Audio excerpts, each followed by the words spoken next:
Nongeye kwasuza kandi bifuriza ibihe byiza mwebwe mukomeje kutwereka ko muri kumwe natwe 5 mu makuru ndetse n'ibiganiro bitandukanye. Ndizera neza ko mukomeza kugenda mugubwa neza.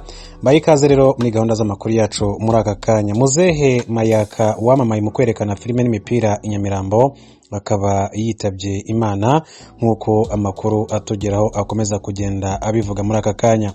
Umukambwe Mayaka Emmanuel wamamaye mu biryogo i Nyamirambo kubera kwerekana filime zizwi nk'agasobanuye n'imipira yiganjemo y'Iburayi akaba yitabye Imana. Inkuru y'urupfu rw'uyu mukambwe w'ikimenya bose i Nyamirambo yatangiye kuvugwa ku mbuga nkoranyambaga mu ijoro ryakeye mbere yo kwemezwa nabo mu muryango we.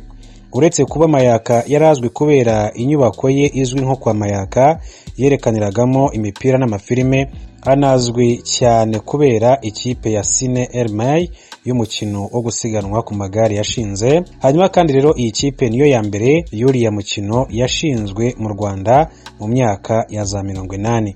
Umuyobozi wa Mayaka Karambizi Robin Hamin niwe rero wemeje urupfu rwa Muzehe Mayaka, avuga ko yaguye i Kigali nyuma y'igihe arwaye. Aganira n'ikinyamakuru ry'Amerika dukesha amakuru yagize ati yaramaze iminsi arwariye hano i Kigali, ati inkuru twayakiriye 3:30 ati nagahinda nakababaro, ati yaramaze iminsi yaravuye muri Repubulika Iharanira Demokarasi ya Kongo kugira ngo yivuze nkuko yagiye abigarukaho. Uyu muyobozi witwa Karambizi Robin Hamin akaba umuyobozi wa Mayaka akaba rero ari ikipe yashinzwe n'uyu Emmanuel Mayaka.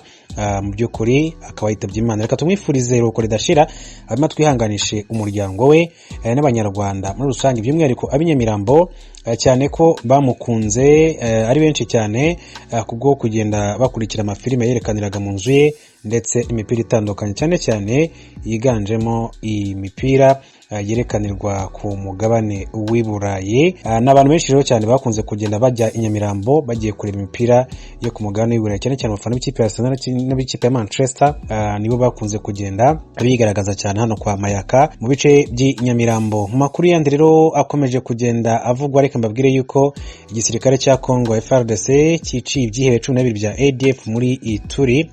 Igisirikare cya Repubulika Iharanira Demokarasi ya Kongo FARDC cyatangaje ko cyiciye abarwanyi 12 ba ADF mu duce twa Otomabel ndetse na Mamberenga ko muri teritwari ya Irumu ho mu ntara ya Ituri nkuko bagiye babigarukaho. Umuvugizi wa FARDC muri Ituri Lieutenant Jules Ngongo yavuze ko bari abarwanyi biciye mu mirwano yasakiranyije ingabo za Kongo ndetse n'inyeshyamba za ADF zihuje n'imitwe iyo muri kariya gace kwa 5 tariki ya 7 Mutarama. Yagize ati bagerageje gutera ibirindiro byacu turabarwanya, twishe 12 mu baduteye, hanyuma tunafata imbunda 5 zo mu bwoko bwa AK-47. Lieutenant Jules Ngongo yavuze ko FARDC n'igisirikare cya Kongo izakomeza ibikorwa byo guhiga imitwe itwaje intwaro muri Ituri kugira ngo amahoro aganze muri iriya ntara imaze igihe yarugarijwe n'umutekano muke. Yunzemo ati nibarambike intwaro hasi bave mu ishyamba hanyuma bitandukanye na ADF, ati nibitaba ibyo tuzakomeza kubakurikirana. FARDC yishe bari abarwanyi ba ADF mu gihe ingabo zayo zifatanyije n'iza Uganda zimaze igihe kirenga ukwezi zihiga abarwanyi buriya mutwe nyuma yo kugaba ibitero bikomeye cyane ku birindiro byawo.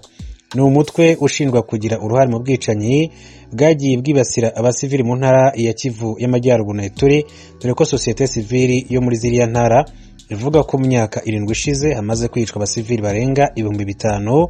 Perezida Yoweri Kaguta Museveni wa Uganda aheruka kandi gutangaza ko abarwanyi ba ADF bahunze ibitero by'ingabo z'igihugu cye n'iza FARDC aribo bakomeje kwirara mu baturage bakabica. Yavuze ko guverinoma ya Kongo Kinshasa nibyemera ingabo za Uganda zizakomeza gukurikirana bari abarwanyi nubwo bajya ikisangani cyangwa se ahandi.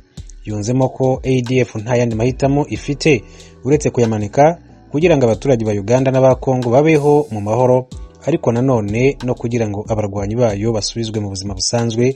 N'amagambo ya Perezida Yoweri Kaguta Museveni w'igihugu cya Uganda yakomeje kugenda agarukaho. Tuve kuri aya makuru turebe n'andi makuru atandukanye yakomeje kugenda avugwa. Mu biyaga binini u Rwanda rwarafashe ingingo yo guca amande no kugarira iby'agateganyo amahoteli, amazu y'uburiro hamwe n'ayo kwidagaduramwo atubahirije amategeko agenga kwirinda ikwirakwira ry'ikiza cya COVID-19. ikigo cy'igihugu kijejwe iterambere RDB cahanishije ayo mazu ashika kuri 18 guhagarikwa ikiribo kiva ku kwezi kumwe gushika ku mezi 3 adakora hamwe n'amande ava ku bihumbi 150 gushika ku bihumbi 300 by'amafaranga y'amanyarwanda. Mu itangazo RDB isaba abanyarwanda muri rusangi kurushiriza kubahiriza amabwiriza yashizweho yo kwirinda ico kiza mu gihe bagendera bene ayo mazu yafatiwe ibihano. Umukuru w'inama nshingamateka ya Tanzania yaratanze imihoho muri ayo mabanga ejo ku munsi wa kane inyuma yo kutumvikana na Perezida Samia Suluhu Hassan basangiye umugambwe uri ku butegetsi chama cha Mapinduzi. Job Ndugai yifatiye mu gahanga Perezida Samia Suluhu Hassan mu ndwi iheze amunegura kuco yise amadeni y'umurengera Tanzania ibandanye ifata mu makungu. Ndugai avuga ko mu gihe Tanzania yoguma isaba amadeni buri munsi hazogera igihe igihugu cyose kikagurishwa. Perezida Samia Suluhu Hassan yashikiriye ubutegetsi mu kwezi kwa gatatu umwaka uheze, yavuze ku munsi wa kabiri ko agiye kuzohindura abagize leta, yigize kure abashikiranganje akeka ko bari ku ruhande rw'abanyepolitike badahuza umugambwe CCM. Uwo mukuru w'abashinga amateka yahoze ashyigikiye nyakwigendera Perezida John Magufuli. Ibiharuro bitangwa ni banki nkuru ya Tanzania byerekana ko gushika mu kwezi kwa11 umwaka uheze Tanzania yari ifise amadeni aharurwa ku miliyaridi 28 z'amadolari. Nayo muri Sudan abajeje umutekano bararashe bongera barica abantu 3 bari mu myiyerekano, bongera barasivyuka bikoroza amosozi mu masinzi y'abantu ejo ku munsi wa kane ku mugwa mukuru Khartoum hamwe no mu bindi bisagara. Ibi byavuzwe n'abaganga batabara ahabereye imigumuko hamwe n'abanyagihugu bavyiboneye. Abantu bashika kuri 60 nibo bamaze kwicwa, abandi benshi barakomereka mu bikorwa by'abajeje umutekano bashwiragiza abantu bari mu myiyerekano kuva haba kudeta mu kwezi kwa10. Umushikiranganje wa Amerika w'imigenderanire n'amakungu Anthony Blinken ejo kwa kane yaragenye David Satterfield, umudiplomate w'inzobere nk'intumwa idasanzwe ya Amerika mu ihembe rya Afrika rirangwamwo umutekano muke. Satterfield w'imyaka 67 yakoreye mu bihugu byo mu kigobe c'abapersi, Libani, Iraki na Turukiya. Asubiriye Jeffrey Feltman undi mudiplomate w'inararibonye aheruka gutanga imihoho nk'intumwa ya Amerika mu ihembe rya Afrika rigizwe na Somalia, Djibouti, Eritrea na Ethiopia kuva mu kwezi kwa kane. Nayo muri Nigeria igipolisi kivuga ko abagabo bitwaje inkoho bishe abakozi 2 bakorera ku rugomero rw'umuyaga nkuba muri leta ya Nigeri, bongera banyuruza abakozi 3 b'abashinwa. Igipolisi cabivuze ejo ku munsi wa kane kivuga kandi ko ibi byabaye ku muhingamo wo ku munsi wa kabiri. Umuvugizi w'igipolisi muri iyo leta Wasiu Abiodun yavuze ko igipolisi cyaciye cihuta kirarasana n'abo bantu kandi kibasha kurokora abandi bashinwa 4 n'abandi bakozi 2. Igipolisi kivuga kandi ko abategetsi bariko barakora ibishoboka byose kugira babohoze abo bandi bashinwa bakigizwe imbohe n'abo basuma. Aloyizi Bigirimana, urakoze kuri ayo makuru yo hirya no hino ku isi utugejejeho.